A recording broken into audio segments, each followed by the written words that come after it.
Radhe Radhe students. मैं S Narayana एक बार फिर से 12th क्लास का एक्सरसाइज 4.2 का वीडियो क्लास लेकर हाजिर हूँ। और आज हम आपको एक्सरसाइज 4.2 12th क्लास मैथ का क्वेश्चन डिस्कस करने वाले हैं।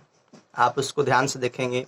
निश्चित तौर पर यह वीडियो आपको सभी क्वेश्चन के एक्सप्लेनेशन में पूरी तरह मदद करेगा। तो चलिए स्टार्ट करते हैं। Question number 1। आज जो क्वेश्चन हम देखने वाले हैं, देखिए इस क्वेश्चन में बोल रहा है कि बिना प्रसरण किए और सारणिकों के गुण धर्मों का प्रयोग करके निम्नलिखित प्रश्न 1 से 5 को सिद्ध कीजिए। यानी जाहिर सी बात है कि जो क्वेश्चन है, जो दिया हुआ है डिटरमिनेंट के क्वेश्चन, इसको आपको डायरेक्ट प्रसरण नहीं करना है। जैसे पिछले चैप्टर में आपको क्या था कि हम डायरेक्ट प्रसरण करते थे, किसी पंक्ति या किसी भी स्तंभ के अनुदिश हम डायरेक्ट प्रसरण कर देते थे।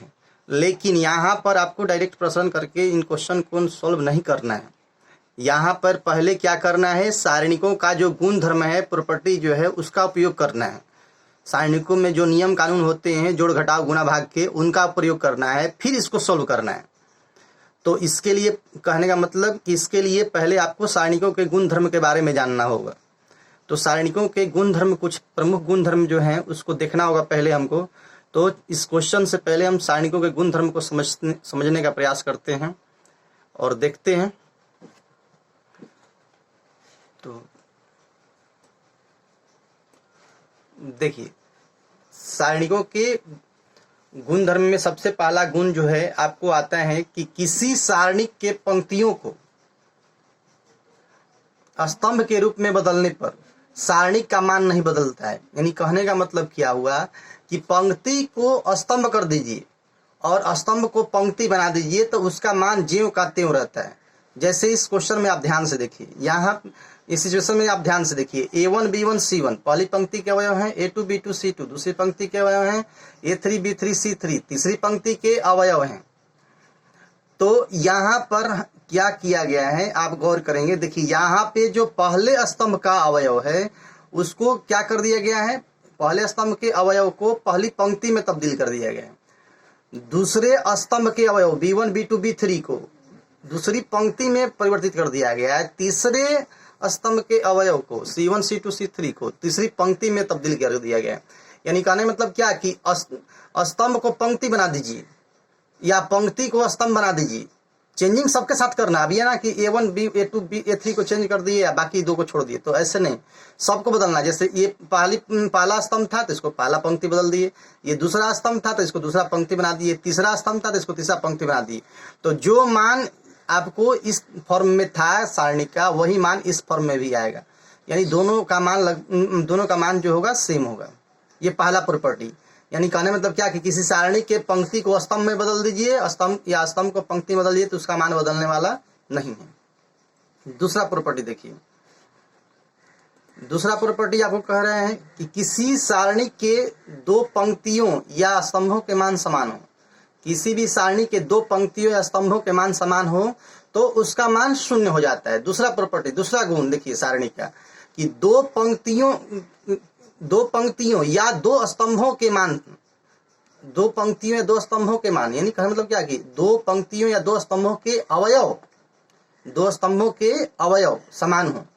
तो देखिए यहाँ पे पहली पंक्ति का अवयव देखिए तो यहाँ 4 5 6, यहाँ तीसरी पंक्ति का भी अवयव कितना है 4 5 6, इसलिए इसका मान क्या हो जाएगा 0, एकदम डायरेक्ट 0। अगर यहाँ पे 0 नहीं भी दिया हुआ है तो हम समझ जाएंगे कि इसका जो मान होने वाला क्या दिया हुआ होगा 0, क्योंकि यहाँ दो पंक्तियों के मान समान है। पहली पंक्ति और तीसरी पंक्ति दोनों का मान जो है दोनों का जो एलिमेंट है, दोनों का जो अवयव है 4 5 6 है। पहली पंक्ति का भी अवयव, दूसरी पंक्ति का भी अवयव 4 5 6, इसलिए इसका मान 0 होगा। इसमें देखिए, इसमें पहले स्तंभ का अवयव 3 1 4, यहाँ भी तीसरे स्तंभ का भी अवयव कितने हैं 3 1 4। तो पहले स्तंभ और तीसरे स्तंभ के अवयव बराबर है, इसलिए इसका भी मान क्या हो जाएगा 0। यहाँ पंक्ति बराबर नहीं है। देखिए 3 0 3, ये पहली पंक्ति 1 5 1, दूसरी पंक्ति ये 4 7 4, तीसरी पंक्ति बराबर नहीं है, लेकिन स्तंभ बराबर है। स्तंभ कौन सा स्तंभ हुआ, देखिए इसको, ये स्तंभ जो हुआ पहला स्तंभ, ये जो स्तंभ हुआ तीसरा स्तंभ, इसको सूचित करेंगे हम C1 से। C1 स्तंभ, C2 स्तंभ और C3 स्तंभ। ध्यान रखेंगे, स्तंभ को सूचित करते हैं C1 C2 C3 से। ऐसा क्यों? क्योंकि स्तंभ का इंग्लिश होता है कॉलम, और कॉलम का पहला लेटर है क्या? C।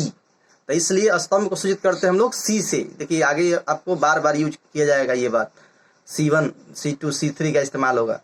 और इसी तरह से पंक्ति का अंग्रेजी होता है रो, ROW, रो। रो मतलब पंक्ति, पंक्ति। तो इसलिए पंक्ति को इस्तेमाल, पंक्ति का संकेत जो होता है R1 R2 R3, R संकेत लेते हैं। तो पहली पंक्ति के लिए उसमें 1 लगा दिए तो R1, दूसरी पंक्ति के लिए हो जाएगा तो R2, तीसरी पंक्ति के लिए हो जाएगा तो R3। तो देखिए यहाँ पर जो है मान आपको C1, पहला स्तंभ हुआ C1 और C2, C1 और C3। यहाँ C1 और C3 का मान समान है, तो इसलिए इसका वैल्यू जो होगा क्या होगा? 0।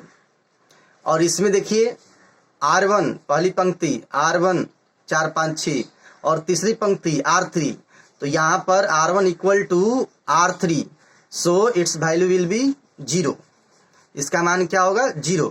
तो 4 5 6 R1 हुआ, ये क्या हो जाएगा? R3। तो दो पंक्ति, तो हमने देखा क्या कि किसी भी डिटर्मिनेंट का दो पंक्ति या दो स्तंभ के अवयव समान हो तो उसका मान 0 होता है। ये दूसरा प्रॉपर्टी। तीसरा प्रॉपर्टी हम देखते हैं। तीसरी प्रॉपर्टी में देखिए क्या बोल रहे हैं कि किसी सारणी के किसी पंक्ति या स्तंभ का कोई गुणनखंड उभयनिष्ठ हो तो उसे सारणी से बाहर कॉमन लिया जा सकता है। इसी सारणी के किसी पंक्ति या स्तंभ का कोई गुणनखंड उभयनिष्ठ हो, मतलब कहने का क्या हुआ कि देखिए जैसे यहाँ देखिए आपको दिया हुआ है 32 24 16 8 3 5 4 5 3। तो देखिए यहाँ पे 32, यहाँ पे 24, यहाँ पे क्या है 16। तो इस सब तीनों में क्या कॉमन है? तीनों में कॉमन हमारा 8 है। हालांकि देखिए 8 इस सब में कॉमन नहीं है, 8 इसमें कॉमन नहीं है। 8 यहाँ 3 5 में, दूसरी पंक्ति R2 में 8 कॉमन नहीं है, R3 में 8 कॉमन नहीं है। केवल 8 कॉमन किस में है? पहली पंक्ति में। तो इसलिए हम डायरेक्ट 8 कॉमन पहली पंक्ति से हम ले सकते हैं।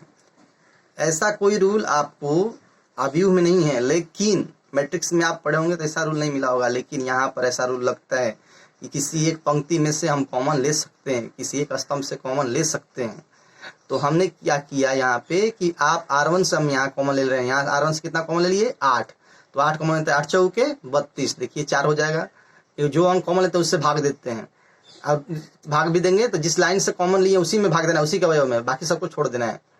यहाँ 8 कॉमन लिए तो 8 दिखे 24, तो 3 लिखेंगे। यहाँ 8 से भाग देंगे 16 में तो 2 आएगा, यहाँ तो 2 लिख देंगे। तो हम पहली पंक्ति से 8 कॉमन ले लिए, R1 से 8 कॉमन ले लिए। अब देखिए दूसरी पंक्ति R2 और R3 को ज्यों कहते हैं छोड़ दिए, उसके एलिमेंट को ज्यों कहते हैं छोड़ दिए, कोई फर्क नहीं पड़ा। अब देखिए दूसरी बार हम कॉमन ले सकते हैं। देखिए इसमें से कोई कुछ कॉमन नहीं लिया जा सकता है। 8 3 5 में से भी कुछ कॉमन नहीं ले सकता है। 4 5 3 में से कॉमन नहीं ले जा सकता है। लेकिन देखिए स्तंभ में तो C1 से कॉमन ले सकता है 4 सब में शामिल है। 4 8 4 है तो 4 कॉमन ले सकते हैं। C2 से कॉमन नहीं ले सकते, 3 3 है, यहाँ 5 है तो नहीं लिया जा सकता है। 2 5 3 यहाँ से भी कॉमन नहीं ले सकते, C3 से भी कोई हम कॉमन नहीं ले सकते। लेकिन हम C1 से पहले स्तंभ से कॉमन ले सकते हैं। कितना ले सकते हैं? 4 8 4। तो यहाँ से हमने कॉमन ले लिया 4। तो 4 जब हमने कॉमन लिया तो ये 8 गुने, अब यहाँ पर क्या हो जाएगा? 4। तो 4 से 4 में भागा दीजिए तो बच गया 1, तो 1 लिख दिए। 4 से 8 में भागा दीजिए तो बच गया 2, तो यहाँ 2 लिख दिए। 4 से फिर 4 में भागा दे तो बच गया तो 1, तो यहाँ 1 लिख दिए। तो ये कॉमन लेने का सबसे आसान तरीका, जिस अंक को कॉमन निकालिए उसी अंक से जो वहाँ अंक था पहले से उसमें आप भाग दीजिए, भाग देने के बाद जो आता है उसको लिख दीजिए। तो ये देखिए यहाँ पे टोटल कॉमन जो आपका आ गया, कितना आ गया? 8 चौके 32 कॉमन आ गया। तो कहने का मतलब क्या कि किसी भी पंक्ति या किसी भी स्तंभ से कोई गुणनखंड उभयनिष्ठ दिख रहा है तो आप उसको बाहर निकाल सकते हैं। अव्यूह में ऐसा नियम नहीं था। ये देखिए सारणी का विशेषता हुआ। अव्यूह में जब कॉमन निकालेंगे तो सबसे कॉमन निकलना चाहिए, गुना भी करेंगे तो सब में गुना होना चाहिए। अगला जो है प्रॉपर्टीज का देखिए,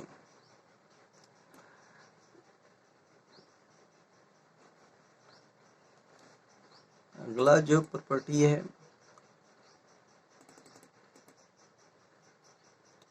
प्रॉपर्टी नंबर 4, गुण नंबर 4 इसका, यदि सारणी के किसी स्तंभ या पंक्ति का प्रत्येक अवयव 2 या 2 से अधिक राशियों का योग हो तो वह सारणिकों के अलग अलग योग के क्या होता है, बराबर होता है।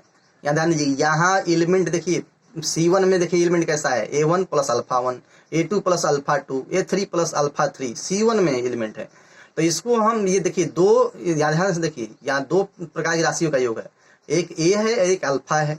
तो इसको हम लोग अलग करेंगे तो ऐसे लिख सकते हैं इसको, A1 B1 C1, A2 B2 C2, A3 B3 C3 plus यहाँ इसको अलग कर दिए, इसमें से अल्फा 1 को अलग कर दिया था, alpha 1 B1 C1, alpha 2 B2 C2, alpha 3 B3 C3।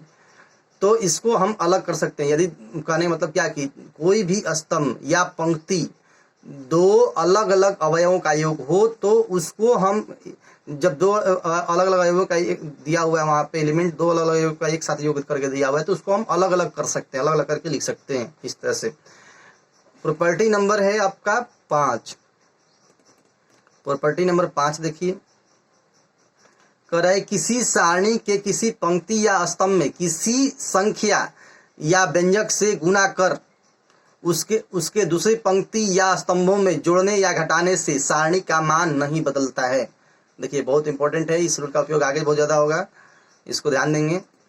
देखिए इसमें क्या कह रहा है, जैसे देखिए क्या किया कि ये है R1, ये R1 में कौन कौन से एलिमेंट हैं, A1 B1 C1, ये है R2 A2 B2 C2, ये है R3, ठीक है। तो R1 को चेंज कर रहे हैं यहाँ पे, देखिए R1 को चेंज कर रहे हैं, देखिए कैसे, R1 चेंज इनटू, देखिए इसको ऐसे पढ़ सकते हैं, ये देखिए तीर का निशान दिया है ना, इसको यहाँ पढ़ते हैं हम लोग, R1 change into R1 plus 2R3 संक्रिया से, इसको संक्रिया बोलते हैं, ठीक है ना।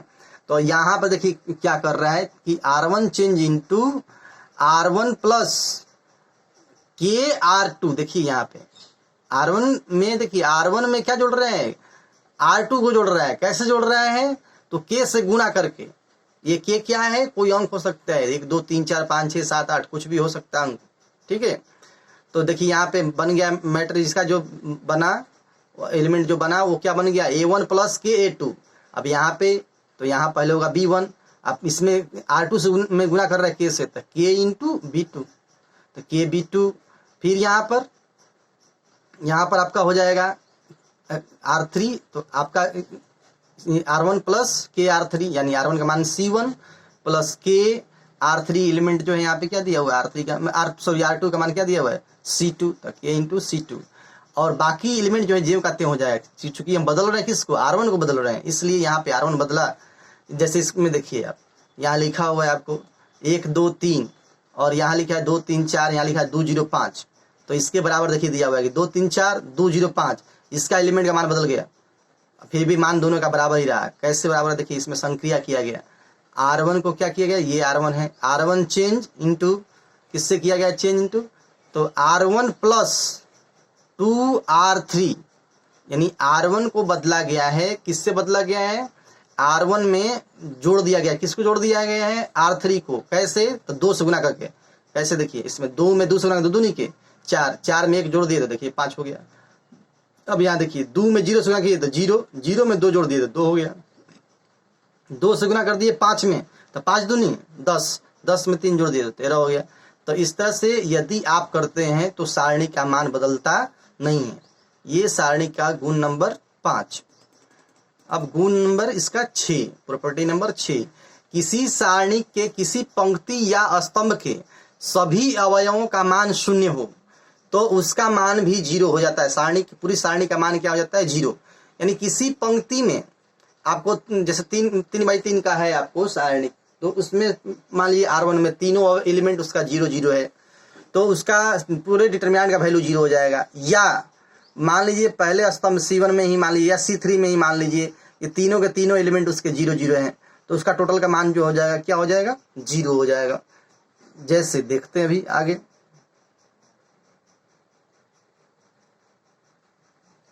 देखिए यहाँ पे पहली पंक्ति में देखिए, यहाँ ध्यान से तीनों का तीनों एलिमेंट पहली पंक्ति का R1 का तीनों एलिमेंट 0 है, इसलिए पूरे डिटरमिनेंट का वैल्यू क्या हो गया, 0। ठीक है। अगला प्रॉपर्टी नंबर 7, देखिए यहाँ कहता है कि किसी सारणी के 2 पंक्तियों या स्तंभों के अवयव समानुपाती हो तो उस सारणी का मान भी जो होता है वो शून्य हो जाता है।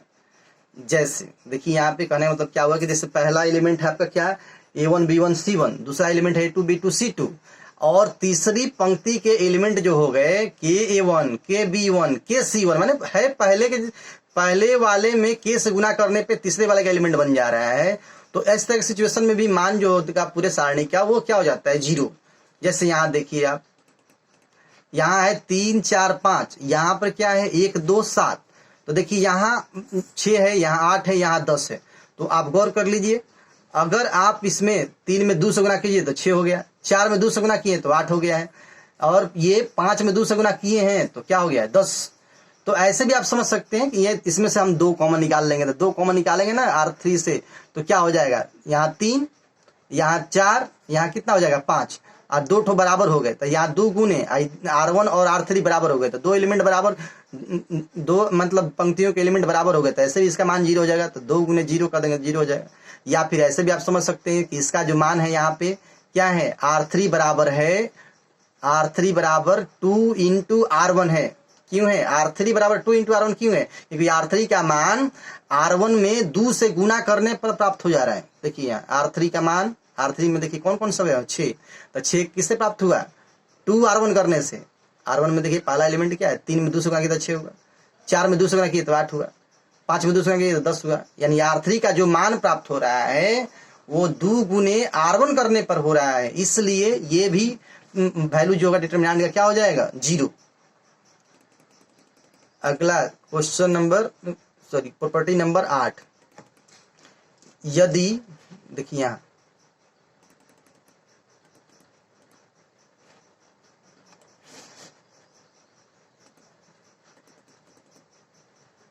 यदि ए कोई 3x3 कोटि का सारणिक हो, ठीक है ना, तृतीय कोटि का सारणिक हो, और ए के एलिमेंट देखिए इस प्रकार के हैं, A11 A12 A13 A21 A22 A23। अच्छा A23 A22 का मतलब क्या होता है ये समझना है। देखिए जैसे A23 लिखा हुआ है तो दूसरी पंक्ति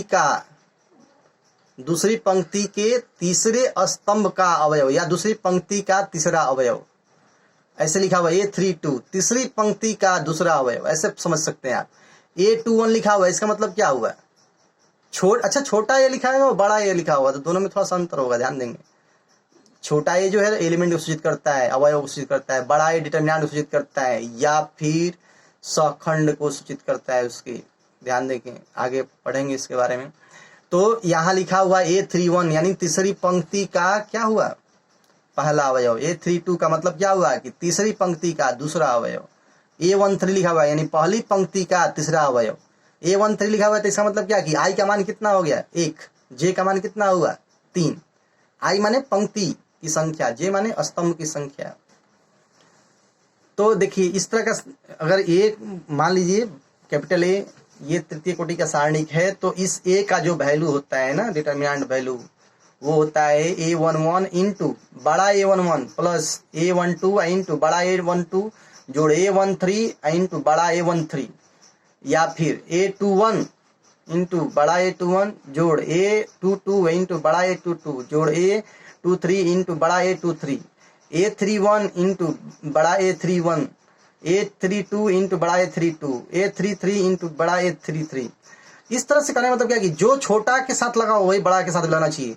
अच्छा तो ये बड़ा वाला A11 A12 कैपिटल ए क्या है, तो अभी आपको हम बताए कि ये जो होता है सखंड होता है। ध्यान देंगे, देखिए यहाँ पे जहाँ AIJ बराबर अवयव AIJ का सखंड, सखंड को बोलते हैं कोफैक्टर, तथा AIJ का जो वैल्यू होता है -1 into I plus J into अवयव AIJ का उप सारणिक। तो अवयव AIJ का उप सारणिक क्या होता है, तो देख लीजिए, ध्यान देंगे। A11 का उप सारणिक लिखना है, तो उप सारणिक लिखना बिल्कुल आसान है, आप पहले भी देख चुके हैं। जैसे जिसका उप सारणिक लिखना है, जैसे मान लीजिए A11 का उप सारणिक लिखना है, तो उसके पंक्ति को भूल जाइए, उसके स्तंभ को भूल जाइए। तो देखिए जिसका उप सारणिक लिखना है उसके स्तंभ को भूल जाइए, उसके पंक्ति को भूल जाइए। तो जैसे A11 है तो A11 का पंक्ति हम भूल गए, A11 पहली पंक्ति में, तो पहली पंक्ति के अवयव को भूल गए। A11 किस स्तंभ में, पहले स्तंभ में, तो पहले स्तंभ के अवयव को भूल गए। यानी इसका उप सारणिक जो हो जाएगा, देखिए ये लाइन खत्म। उप सारणिक समझने के लिए आप आसानी समझ सकते हैं, देखें इसको भूल जाएंगे आप,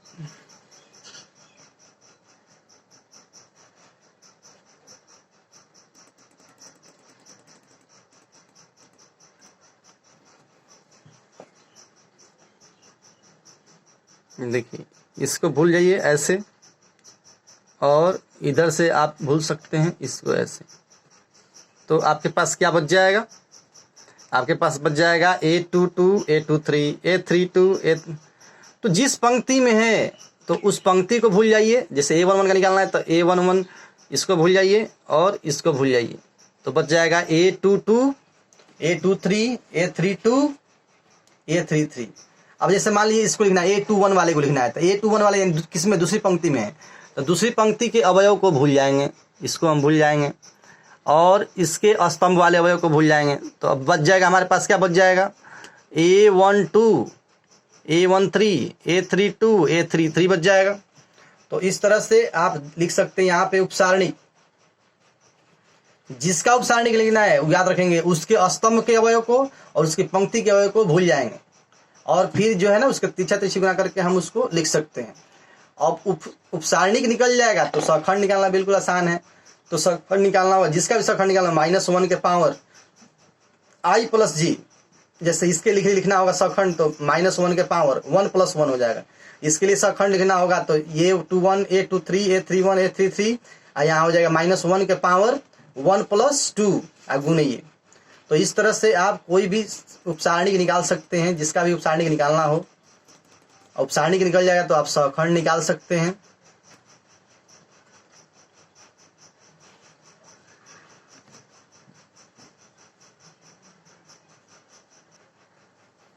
एक बार पूरी तरह से ध्यान से देख लें इसको, पूरे रूल नंबर 8 को, इससे आपको समझ में अच्छी तरह से आ जाएगा।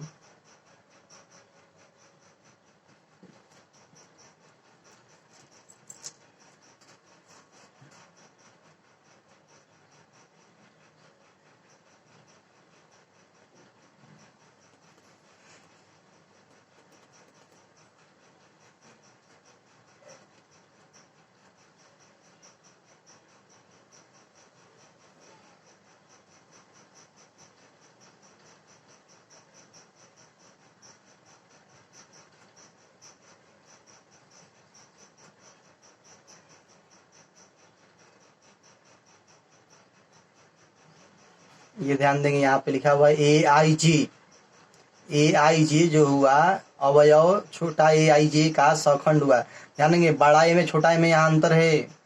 छोटा ए जो है अवयव को सूचित कर रहा है, बड़ा ए जो है उस अवयव के सखंड को सूचित कर रहा है। और सखंड निकालने का तरीका आपको बताए हैं कि जिस अवयव का सखंड लिखना है उसके आप स्तंभ को भूल जाइए, उसके आप पंक्ति को भूल जाइए, बाकी जो बच गया वही हो जाएगा इसका।